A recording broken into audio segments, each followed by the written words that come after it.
Welcome to 6 Steps to Cyber Safety. I'm Robin Bennett from Alpha Legal and welcome to our cybersecurity video.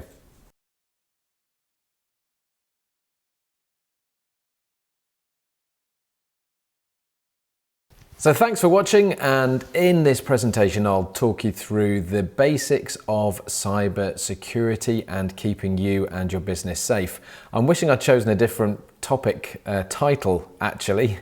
6 Steps to Cyber Safety isn't easy to say.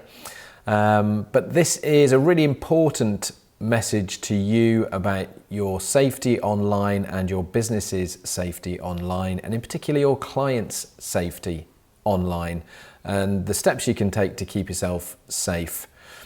This is going to cover some real basics of cybersecurity, including why you should be interested at all, so what can go wrong and what the consequences can be, how to protect your phone and your laptop and your office computers in general, malware, so this is viruses, spyware, ransomware, so all of the nasty software that can get onto your computers.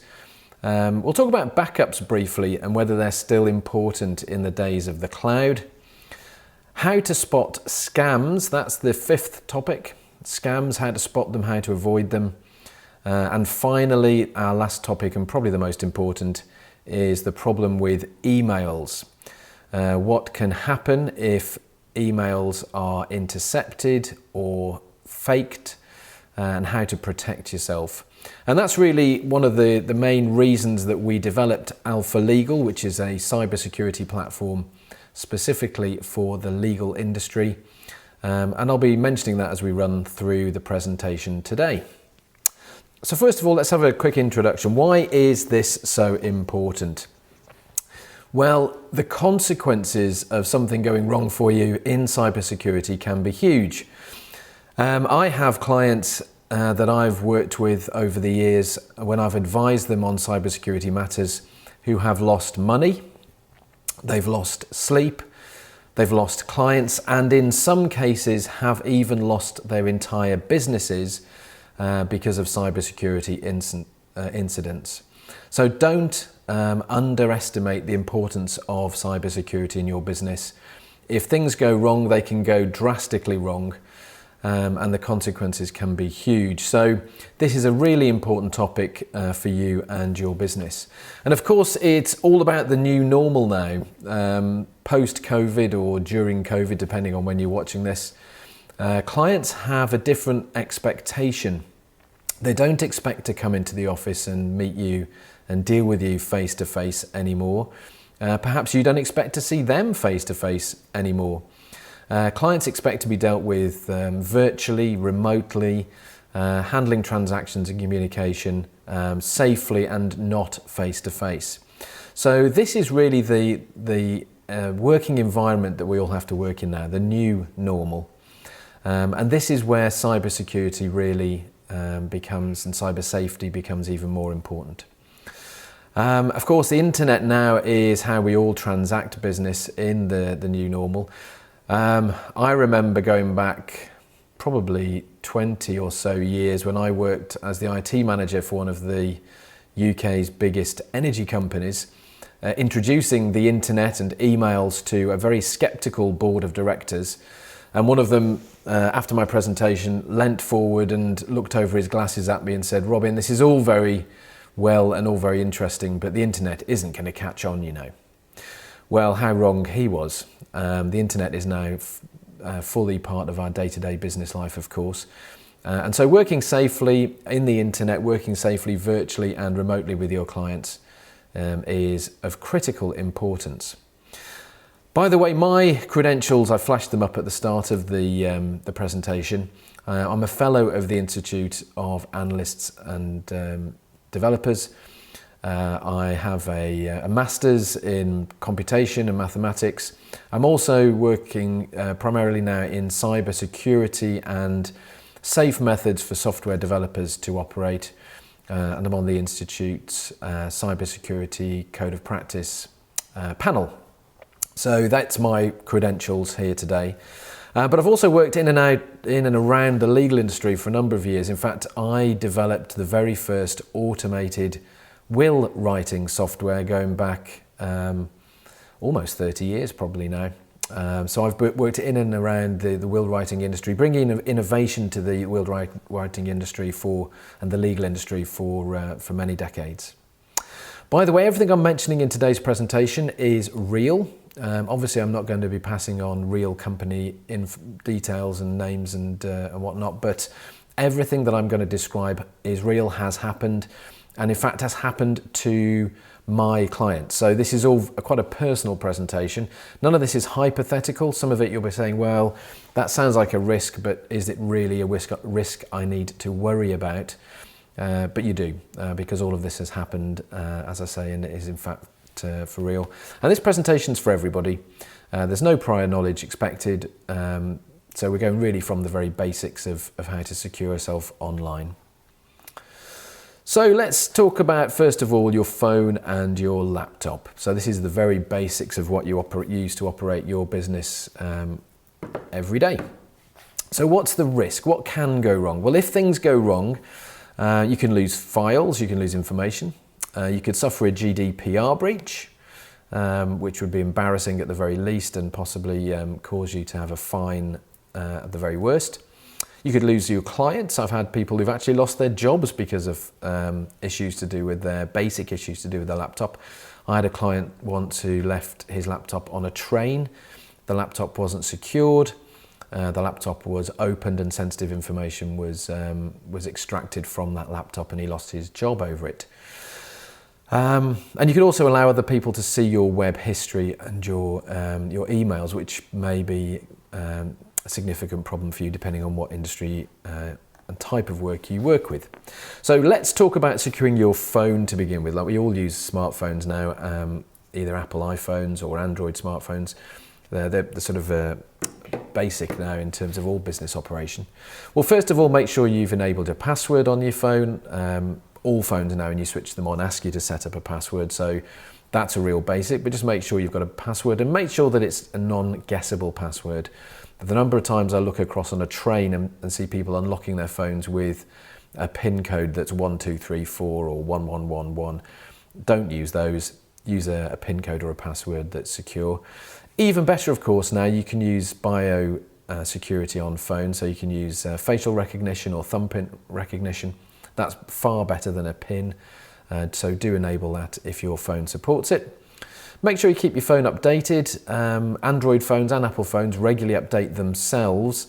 You can, though, defer those updates. Sometimes you get a message and say your phone wants an update, and you're tempted to say no because it's not a convenient time.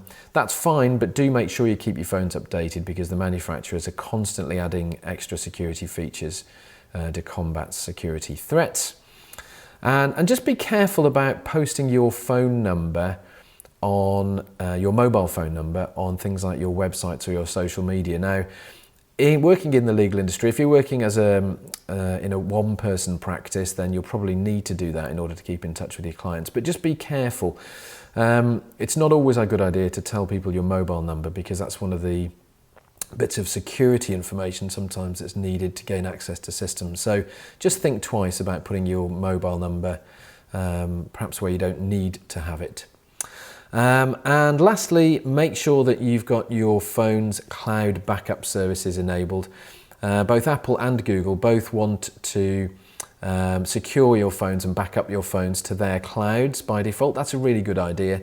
It means that if your phone is compromised or lost or stolen, then you can set your phone up again very easily. And that's sort of just a general sort of good practice thing to do. Essentially, treat your phone like you would treat your phone, your keys or your wallet. So, you know, it's as important to us now as our keys and our wallet. And in fact, my phone is my car key, would you believe? And a lot of cars are going that way now. So your phone is becoming absolutely critical. And of course, it is often your wallet now because of the payment services that are available on the phones. So I think give it 5 years or so, your phone will be the only device you've got, not a phone or a wallet. So that's your basics for protecting your phone. For your laptop, make sure you put a secure password on when you boot up. Now, there's two aspects to passwords when you start your laptop. The first one is when you actually switch the laptop on, just check, does your laptop ask you for a password or a fingerprint, if your laptop supports fingerprints, before you actually get to the Windows login. This is called a boot password or a BIOS password, and these are the most secure that you can enable. It can be a little bit tricky to enable them, to switch them on, so you might need the help of a friend or your IT support person to enable you to do it. But if you can do it, it's a really good idea to set that BIOS or boot password, because it means your whole device and your data on the device is completely secure. Even if your laptop was stolen and someone took the disk out and put it in another machine, they still wouldn't get access to the data. So those BIOS or boot passwords are the most secure. Be wary of watching you. I mean, obviously your laptop then will have another password to get into Windows, but that's another level.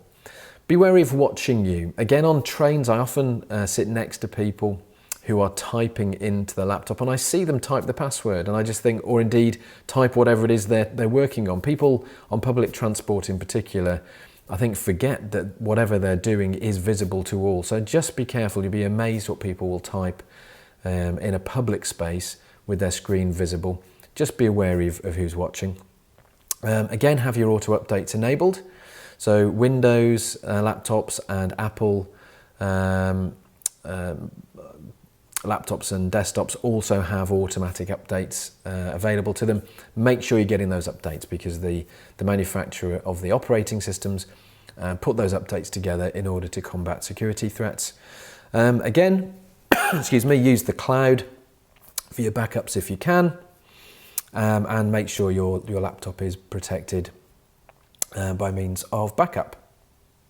So next, let's talk about malware. Now, malware is the general term for bad software that can get onto your laptop in particular, although it can actually affect phones as well. So malware are viruses. Don't hear so much about viruses now, but they're still very much an issue. Bots, which are spyware that gets installed to your laptop to monitor what you're doing, and ransomware in particular. Now, ransomware, in my opinion, is probably the worst type of malware that you can get on a machine. And we've done a whole video about ransomware, which you can view on our channel, to explain what happens if you get ransomware, how to avoid it, and the whole issues around ransomware and how you should approach it. So what's the risk? If your laptop or your office computers or your server, God forbid, gets malware on it, what can the consequences be? Well, again, you could lose clients, you could lose money, you'll certainly lose time in your business, you'll lose sleep, and again, ultimately your whole business is at threat here. More than half of all companies whose servers become corrupt through ransomware and other types of serious virus never recover. That might seem like a huge proportion, but it's unfortunately a fact. So half of the companies who get serious malware on their servers just can't recover their business, because, not in the same form anyway, because it's so disruptive. And in fact, during 2021, a couple of very high-profile legal businesses suffered ransomware attacks and were offline for weeks, causing huge issues to the legal supply chain, in-house conveyancing in particular. So that's the consequence of malware. Let's just talk about, again, what malware is. So it's bad software that gets installed to your PC without your knowledge. So often it comes in by email. So you get an email which has got a link in it, which you click. The link purports to be a helpful link. In fact, secretly installs malware to your PC. Can come in off USB sticks and things. That's less likely these days. It can also come from people surfing the wrong sort of websites, the sort of websites that you shouldn't be surfing at work. So how can you protect yourself? Well, you can set your PC to auto-update. That's a really good idea. Again, just like protecting your laptop in general, having the automatic update switched on is a really good idea. It's very inconvenient, of course, if your laptop busies itself for half an hour during the day to install some updates, but it's a very important thing to do. Get the best antivirus software you can. That doesn't mean the cheapest. People often say, oh, I've got some great antivirus software, Robin. It didn't cost me anything. It's a free one. Well, there's probably a reason it's free. So don't skimp on things like antivirus software. Antivirus software is a very good defense against malware on your laptops. Make sure you keep your antivirus updated. That's critical, because if you don't, the virus manufacturers, the virus hackers will be creating viruses which your software doesn't know about. So just like with COVID and the vaccines and boosters that we've all been taking, there's an arms race between the virus and the vaccine, or the virus and the antivirus. So make sure you keep your antivirus updated, your subscriptions updated. Think before you click. Now, this is one of the big ones here. So when you or your staff members get emails with links in which purport to be useful or helpful, or will take you to a website which has got some antivirus software on perhaps, just think, is this actually something I need to click on?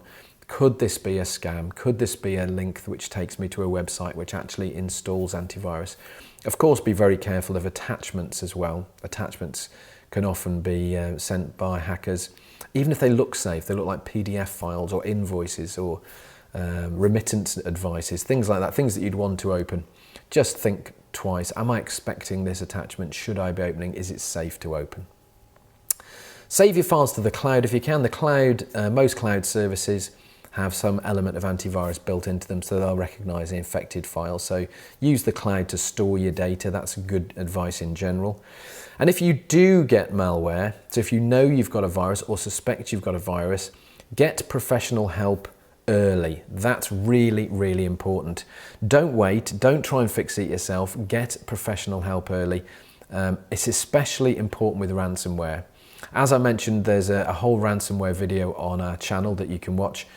But if you get ransomware, switch off your machines, get professional help early. Don't try and fix it yourself, otherwise the situation can get much, much worse.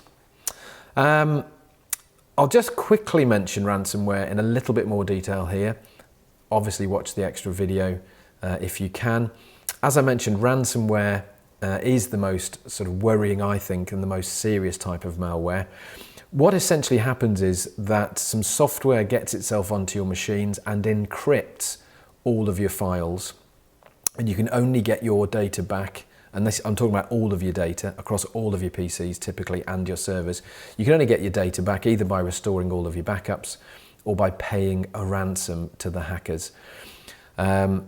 This can be utterly destructive to a business. I say at the very least you'll lose hours of time as your IT support people get you back up and running. At worst, you'll lose your entire business. So just take this very, very seriously. Watch our other video on ransomware and seek professional help as soon as you have a problem. If you're unfortunate enough to become the victim of ransomware.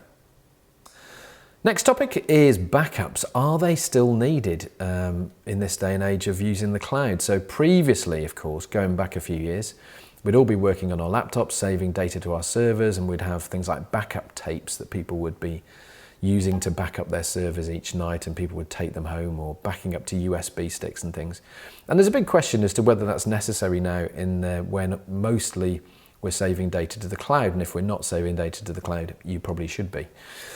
Well, the answer is probably yes, we do still need backups, because not everything is actually saved to the cloud or can be saved to the cloud, and cloud services themselves can go offline or indeed can fail. Again, during 2021, there have been lots of high-profile incidents where whole cloud services, such as the Amazon cloud, have gone offline for a few hours, meaning that people couldn't access their data. So if you've got a backup, you can access data and still be productive while the cloud service has its problem. Of course, things like, if you're still saving data to servers, things like fires still happen. I had a client a few years ago whose server room caught fire, lost all of his servers, and indeed almost lost his business. He certainly lost days and weeks of time while his network and server infrastructure was rebuilt after the fire and his data restored. So things like fires and other server disasters do happen. Servers also fail, hard disks fail, servers fail, infrastructure fails. People dig up power cables to data centers, taking servers offline. So backups are really important for all of these reasons. So still take backups and make sure that they're tested. And I say make sure that they're tested because there's an important truth in IT services, which is that a backup is worthless unless it's regularly tested. So very often people back up data or think they're backing up data, but when they come to restore it, they find that in fact the backup is absolutely useless because it wasn't backing up what they thought, or the backup just hasn't been working. So they've been following the instructions every night, every day, thinking that they were doing their backups, but in fact the backups haven't been working at all. So whoever is doing your backups and is telling you that the backups are being done, make sure that they can actually show you how they would restore whatever device it is they're backing up in the event of a catastrophe, in the event of a disaster. That process needs to be documented and regularly rehearsed. Let me just say that again. A backup is worthless unless it's regularly tested.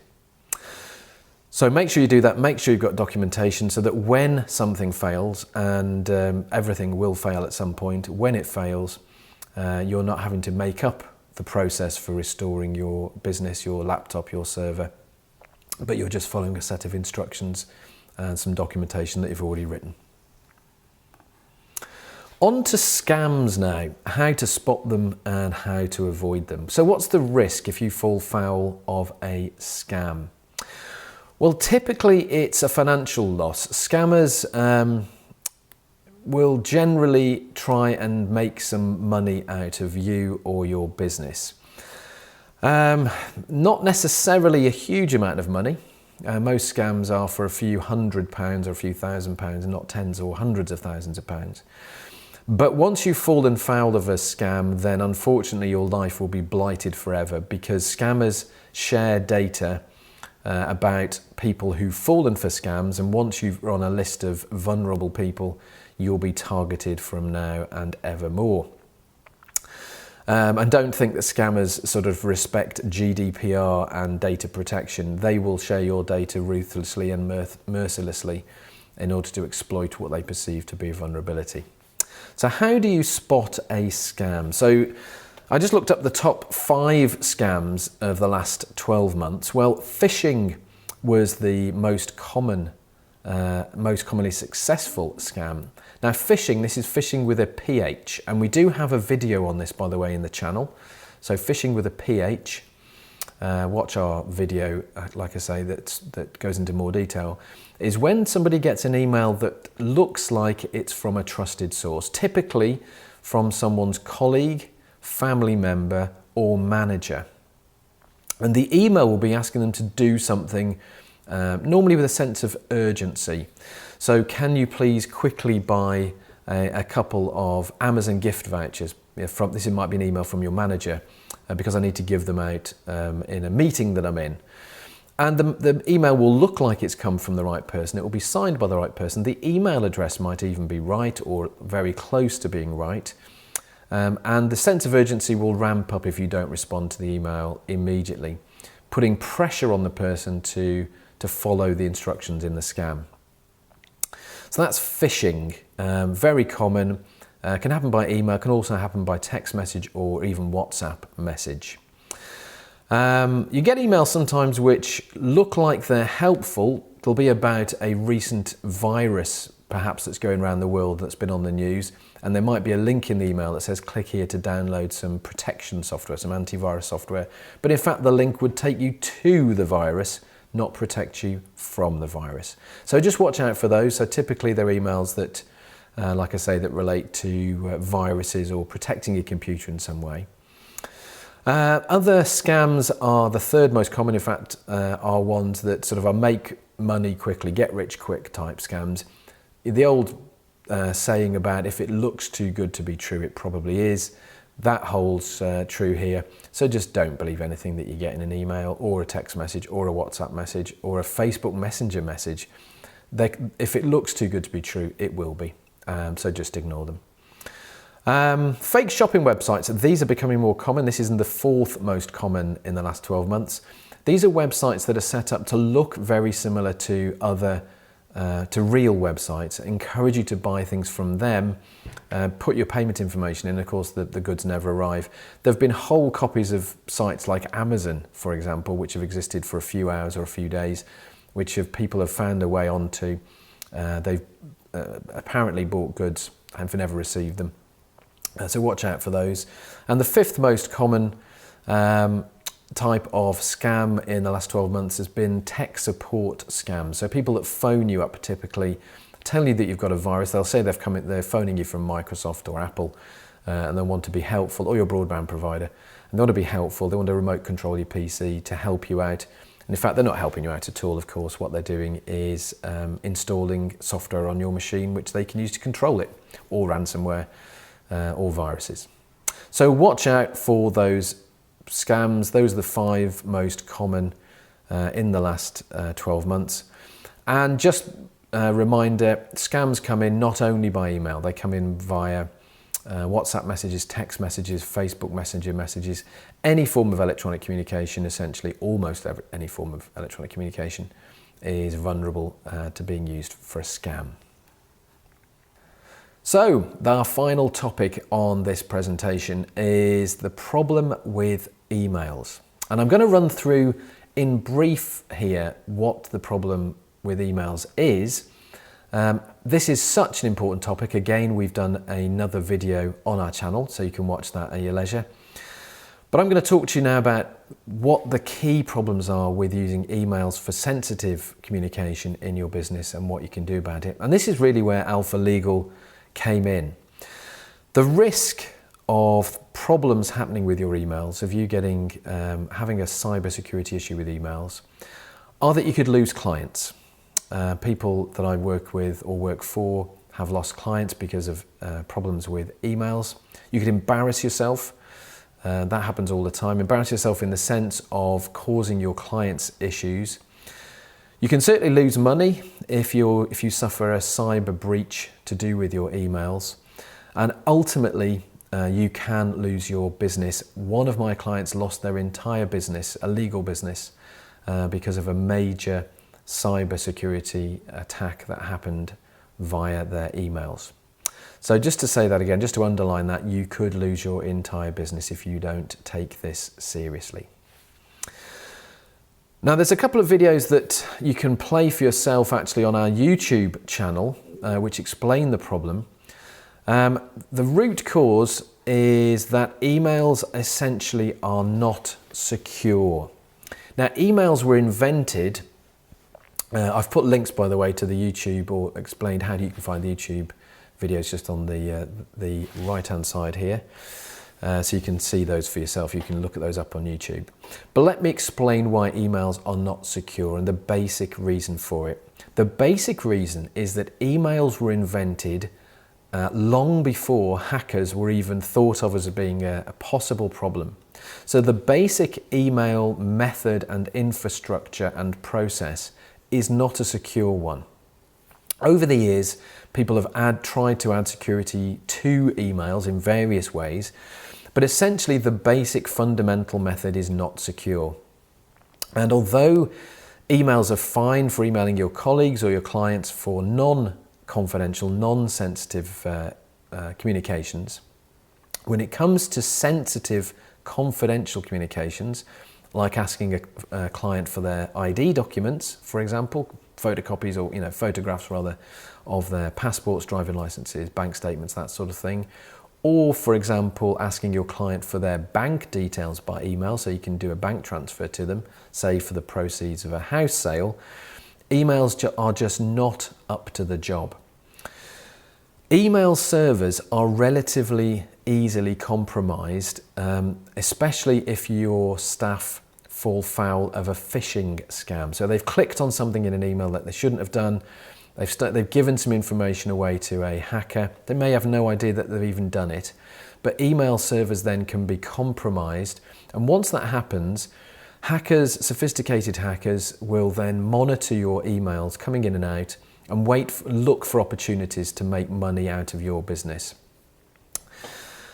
It gets to the point, if your server has been compromised, that you can't trust your emails. Without you knowing it, your emails are being read, potentially modified, faked, forged, interfered with, intercepted, without you or your clients having any knowledge. And therefore your clients could be receiving an email, in theory from you, purporting to be from you, which might not be from you, or it might have been modified on the way. Or you could be receiving clients that appear to come from your, emails that come from your clients, again, that have been modified without you realizing it and your clients realizing it. So you can't trust what you're reading. A common scam through emails, through a compromised email server, is for somebody to modify the bank details on your invoice. So you send an invoice to a client asking them to pay a £3,000 legal bill, but the details on the invoice have been modified to be the hacker's bank details and not your own. So the client pays, but they pay the hacker and don't pay you. Now you might say, oh, it's okay, I send my invoices by PDF. PDFs can't be changed, can they? Oh yes, they can. You can't trust that sort of communication. You can't put bank details on an email or even a PDF attached to an email and be sure that your client's going to receive what you think they're going to receive. Equally, your client sending you their bank details by email might not be their bank details at all by the time it gets to you. You might think, well, that's okay, because when I make a payment to my client, the bank will tell me if the name doesn't match. That's a feature now of online banking that we've all come to enjoy. You know, you make a payment to somebody, the bank checks the name of the account before you actually make the payment. But if the scammer, if the hacker has been able to read emails in advance, they may well have set up a bank account in the same name or a very similar name to your client before intercepting the email and modifying the bank details. So when you make the payment, it looks like, because the bank will tell you, that the name matches or is very similar to the name you're expecting. And that, in fact, is a problem that has happened to legal companies, where huge amounts of money have gone to the wrong person, to a hacker, to a scammer, without anybody realizing for some period. Only when your client contacts you and tells you that they haven't had the proceeds of their their house sale, do you realize that the money actually has gone to the wrong place, and it can be very difficult or indeed impossible to recover. So don't trust emails. Emails, of course, are a great source as well of phishing attacks, of viruses, of malware, ransomware, all the rest of it. So reducing the number of emails that your business does is a good thing in general. And instead of using emails, you can use a service such as Alpha Legal for those sensitive transactions, those confidential transactions. The two in particular that I want you to think about are your ID checking for new clients, your onboarding process, how are you capturing their ID, for that matter, how you're verifying it. You can do both those things using Alpha Legal really simply. And how are you asking your clients for bank details, and how are they confirming the bank details, for example, by attaching a bank statement. You should not be doing either of those two things by email. You should be using a service like Alpha Legal to do it, because it's secure, it's better for your client, it shows that you care about security, and it just removes the whole level of risk and worry from your business. Now, I've just put on the side here the Alpha Legal website with some details, and also if you do decide to register for Alpha Legal by watching this video, there's a promo code available. Again, I've put it just to the side of me there. The promo code will give you 100 free credits on the site, so you can use it to send off for ID from your clients, use it to process ID and verify ID from your clients through Trust ID, our ID verification partner. And you've got those credits for free just by using that promo code for Legal 100, which is just the side of me here.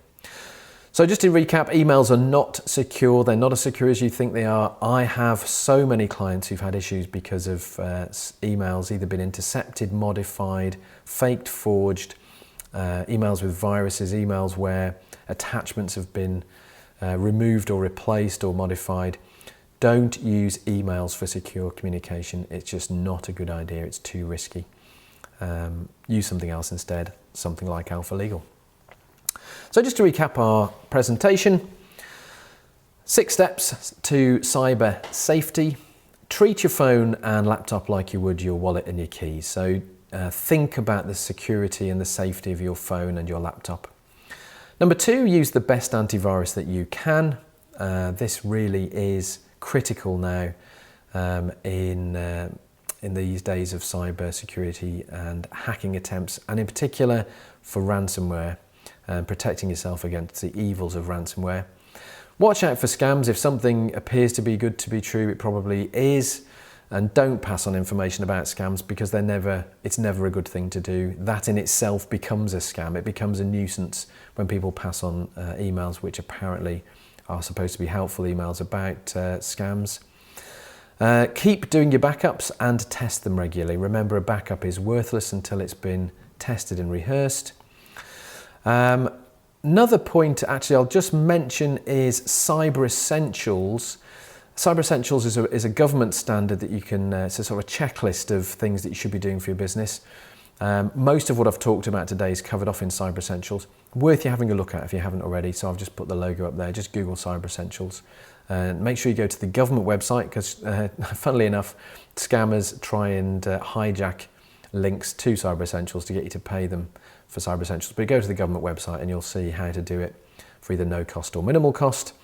And finally, remember, emails are not secure. Don't use emails for sensitive data. Don't ask your clients for their ID documents by email. Don't ask your clients for their bank details by email. Use something like Alpha Legal. You can sign up risk-free with that promo code, as I mentioned, and gain all the benefits and show that your clients that you care about security. So hope that was useful to you. Hope that presentation gave you some useful background there on cyber security. Look into that Cyber Essentials standard for your business, however small or large you are. Cyber Essentials, a really good grounding in cyber security, and looking forward to talking to you next time. Thanks very much.